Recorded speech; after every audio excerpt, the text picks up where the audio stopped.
Halo Bapak dan Ibu guru sekalian. Kali ini kita akan bahas sesuatu yang penting banget nih. Ada sebuah keputusan menteri baru yang bisa jadi mengubah mata pelajaran apa saja yang bisa Anda ajar di kelas. Nah, pertanyaan besarnya yang mungkin juga ada di benak Anda, apakah sertifikat pendidik yang kita punya sekarang bisa dipakai untuk mengajar mata pelajaran lain?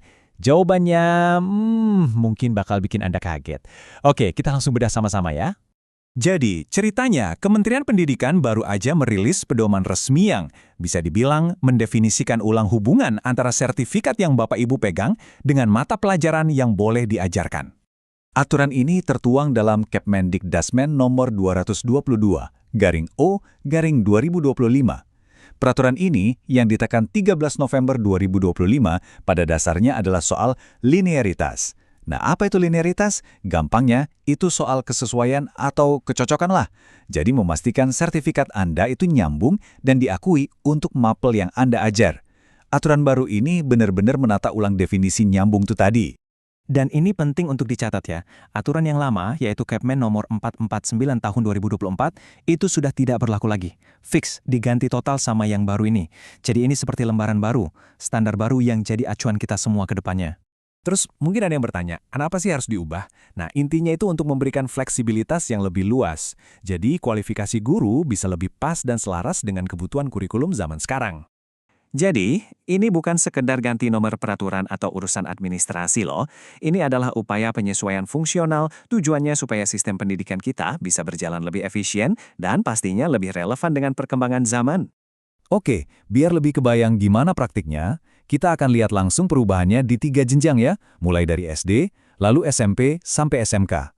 Nanti di akhir, kita akan simpulkan apa artinya semua ini buat kita. Oke, kita mulai dari yang pertama ya, sekolah dasar atau SD.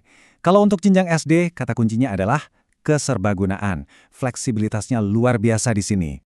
Coba lihat deh tabel ini. Ini contoh yang bagus banget. Guru dengan sertifikat matematika misalnya, sekarang bisa linear sebagai guru kelas.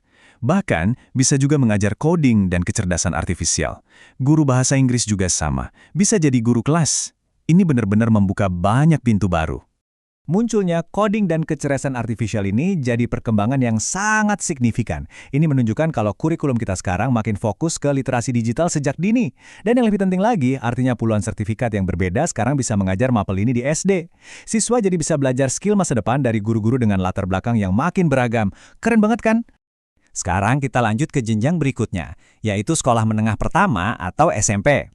Di sini tema fleksibilitasnya jadi makin luas lagi, terutama untuk mata pelajaran yang sifatnya praktek dan kejuruan.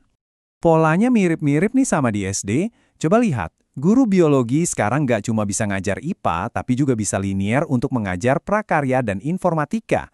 Guru seni budaya juga gitu, bisa merangkap mengajar prakarya. Jadi ilmunya bisa diterapkan lebih luas. Nah, ngomongin soal prakarya, ini ada satu fakta yang, wah, luar biasa banget.